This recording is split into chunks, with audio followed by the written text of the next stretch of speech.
Good morning everyone, सभी को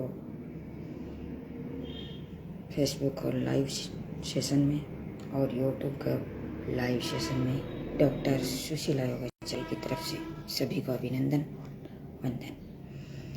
बहुत दिनों के बाद लाइव आई हूँ। सोचते हैं हमें अपना कर्म करना चाहिए कि जब हम व्यक्ति कर्म करता है तो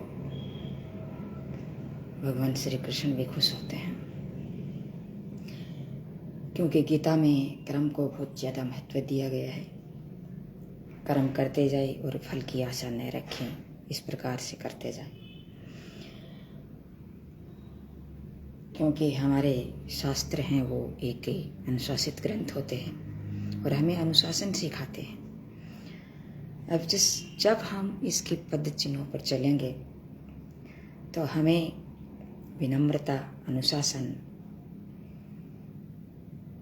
मतलब गलत वृत्तियों से हम बचेंगे।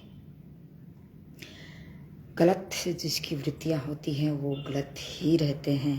उनके जो थिंकिंग है, उनकी सोच है, उनके जो आदत है वो बनी रहती है और वो वहीं पे ही रहते हैं, क्योंकि उनका काम ही ऐसा ही है।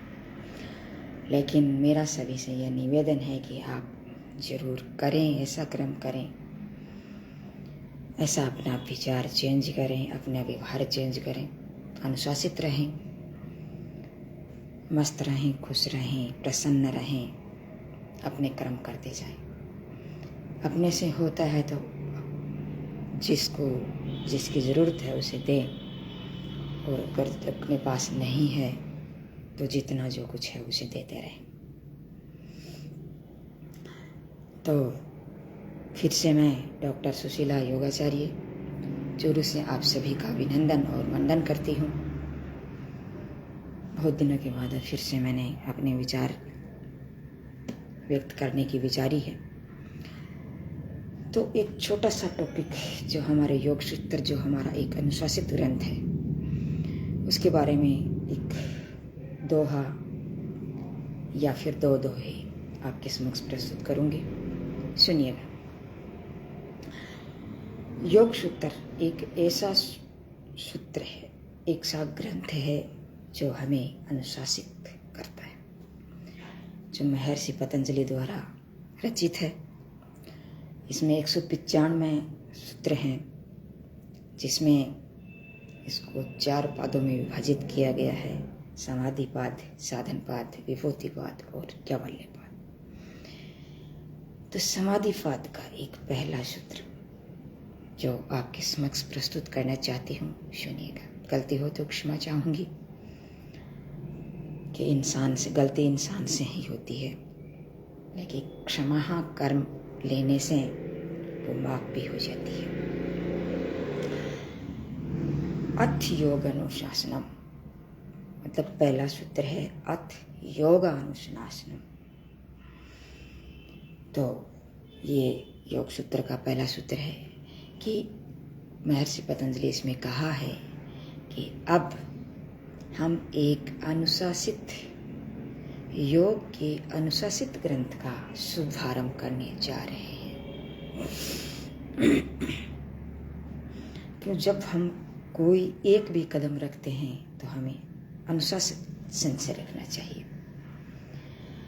व्यक्ति जब योग में हो जाता है, जब उसकी नाड़ी है वो ईड़ा और पिंगला से सुषुम्ना में प्रवेश कर जाती है, तो व्यक्ति एक अनुशासित बन जाता है और उसे हर चीज़ का आभास होना शुरू हो जाता है। कहीं भी जो गलती हो रही है, कहीं भी जो गड़बड़ हो रही है, उसका आभास उसे महसूस होने लग जाता है। सुषुम्ना नाड़ी एक ऐसी नाड़ी है जो व्यक्ति को संतुलित बनाती है। तो वैसे ही उस सुषुम्ना में जाते हैं। जब हम योग का अध्ययन करते हैं, हम योग सूत्र का अध्ययन करते हैं, महर्षि पतंजलि द्वारा रचित इस ग्रंथ का जब हम अध्ययन करते हैं, तो यह हमें अनुशासन में ले जाता है। यह हमें अनुशासित करता है। हमें आगे बढ़ने के लिए एक अनुशासन का रास्ता देता है, जिससे हम आगे बढ़ते हैं। तो इस सूत्र का अर्थ है कि अब हम इस एक योग के अनुशासित जो ग्रंथ है इसका शुभारंभ करने जा रहे हैं। दूसरा सूत्र इसका आता है, योग चित्त वृत्ति निरोध है। योग है चित्त वृत्ति निरोध है। योग का मतलब क्या होता है? योग का मतलब होता है जोड़ना, जुड़ाना या समाधि।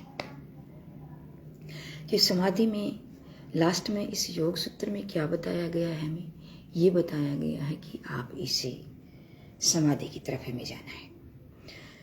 शुरुआत में समाधि से शुरुआत करता है और लास्ट में कैवल्य को और मोक्ष की प्राप्ति की तरफ वो जाता है। बहुत ही सुंदर रचना है एक योग सूत्र, बहुत ही सुंदर एक मतलब ग्रंथ है जो हमें स्टेप बाय स्टेप मतलब प्रत्येक सूत्र में एक दूसरे में कनेक्शन है, एक दूसरे से जुड़े हुए हैं और लास्ट तक जब जाते हैं तो हमें मोक्ष की प्राप्ति मिल जाती है। और व्यक्ति का जीवन है वो है सिर्फ मोक्ष की प्राप्ति। अगर मोक्ष नहीं मिल रहा है तो उसका जीवन निरर्थक है। आज दुनिया क्या करती है? इस निरर्थक के रास्ते पे चल रही है, इस कामनाओं की रास्ते पे चल रही है, इस धन इकट्ठे की रास्ते पे चल रही है, इस महल के इकट्ठे के रास्ते पे चल रही है। इनसे क्या होगा? ये इसको करते हो तो ये अपने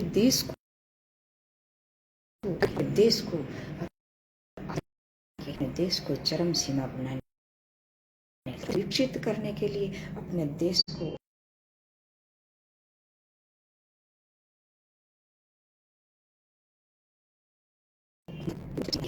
तब तो हमारा ये मतलब भी जो धन इकट्ठा करना, हमारा जो भी करना है वो सार्थक है, नहीं तो निरर्थक है वो सब चीज़ें।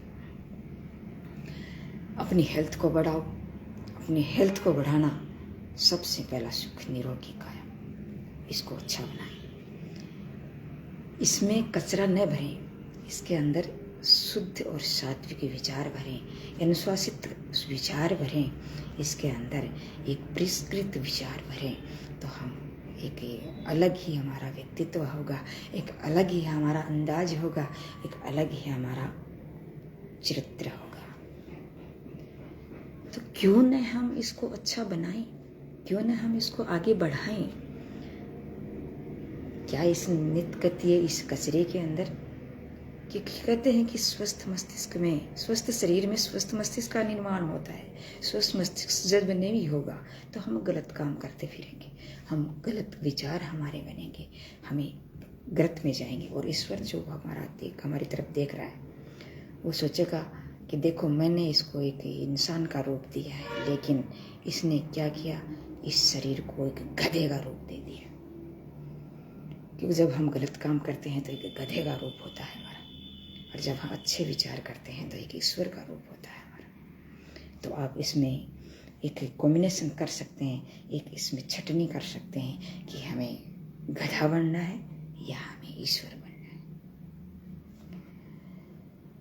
बाकी ज़्यादातर व्यक्ति इस खराब रास्ते पे चले हुए हैं।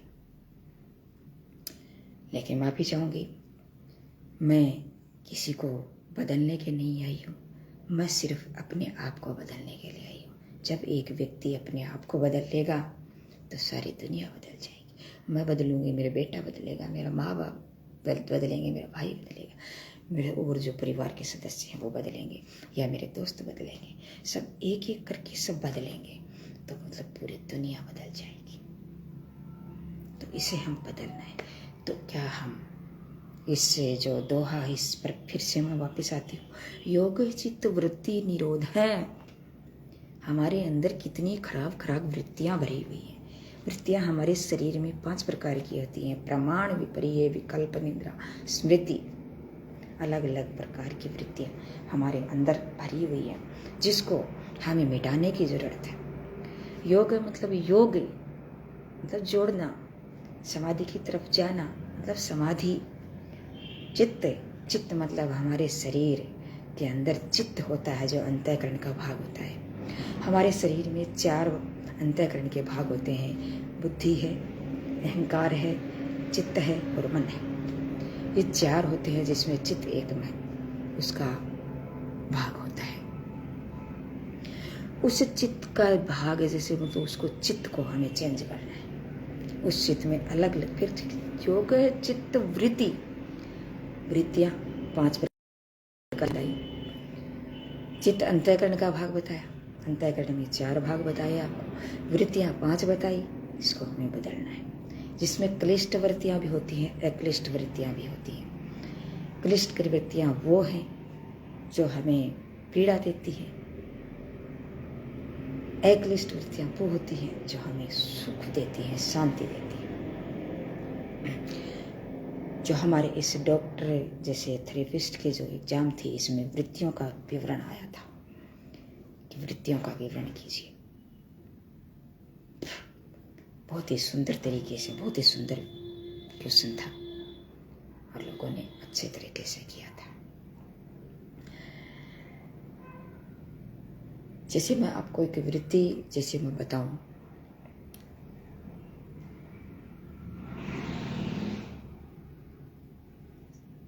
प्रमाण है। प्रमाण हमें प्रत्यक्ष रूप से कोई चीज एक दिखाई दे रही है। जैसे मतलब कोई मेरी तरफ है, कोई व्यक्ति नहीं, कुत्ता आ रहा है और वो आएगा तो क्या करेगा, मुझे काटेगा। काटेगा तो ये क्या हुई, क्लिष्ट वृत्ति है, क्योंकि दुख होगी, पीड़ा होगी हमें। एक व्यक्ति, ये एक प्रमाण है, हमारे सामने आ रहा है। दूसरा जो प्रमाण है कि मतलब एक व्यक्ति आ रहा है मुझे माला पहनाने के लिए, मुझे सम्मानित करने के लिए, मुझे प्रशंसित करने के लिए, मेरा सम्मान करने के लिए, मतलब मुझे माला पहनाने के लिए आ रहा है। और मुझे माला पहनाएगा तो मेरे विचार, हमारी वृत्तियाँ कैसी होगी, एक सुखद वृत्ति होगी, एक अक्लिष्ट वृत्ति होगी हमारे सामने। अक्लिष्ट वृत्ति मतलब होगी कि हाँ, ये व्यक्ति आ रहा है और हमें माला पहना है, तो ये हुई अक्लिष्ट वृत्ति, क्योंकि हमें सुख देगा, शांति देगी, हमें विचार मन में उठता है। तो इस प्रकार से वृत्तियाँ, अलग अलग प्रकार की सभी वृत्तियाँ, इसके बारे में भी कभी मैं चर्चा करूँगी। और मैंने भी इसका मतलब बहुत ही अच्छा उत्तर दिया था मेरे इस डॉक्टर के एग्जाम में, इसलिए ये हमारी हुई वृत्तियाँ। योग चित्त वृत्ति निरोध है। निरोध है मतलब, निरोध का मतलब होता है रोकना। मतलब इस जो हमारे शरीर में जो वृत्तियाँ चल रही हैं, खराब वृत्तियाँ, मतलब किसी का गलत कर दें, किसी के साथ चोरी कर लें, किसी का बुरा कर दें, किसी को हड़प लें, किसी का धन हड़प लें, किसी की कोई कमी कर दें, किसी के शरीर पर अटैक कर दें। इस प्रकार की जो वृत्तियाँ हमारे अंदर चल रही हैं, ये वृत्तियाँ बहुत खतरनाक होती हैं, जो मतलब दूसरे का नुकसान तो करती ही करती हैं, लेकिन अपना नुकसान बहुत ज़्यादा करती है, उसे 4 गुना नुकसान करती हैं। इस प्रकार के विचार जब हमारे अंदर आते हैं तो हमारे शरीर को खोखला कर देती है, हमारे हृदय को, हमारा जो एक छोटा सा मुट्ठी के आकार का जो हार्ट है, जो बाईं तरफ एक तिरछा ऐसे बैठा है, बाईं तरफ इसी प्रकार से ऐसे बैठा, तो उसको बिल्कुल से उसको खराब कर देती है। इसकी धड़कन चेंज कर देती है, उसका ब्लड का जो सर्कुलेशन है वो चेंज कर देती है। क्या है क्यों अपने शरीर को नुकसान देते हो? तो इस वृत्तियों को रोकना ही योग है। तो भगवान श्री महर्षि पतंजलि ने क्या सुंदर एक सूत्र रखा है कि योग ही चित्त वृत्ति निरोध है, यानी चित्त वृत्तियों को रोक दो।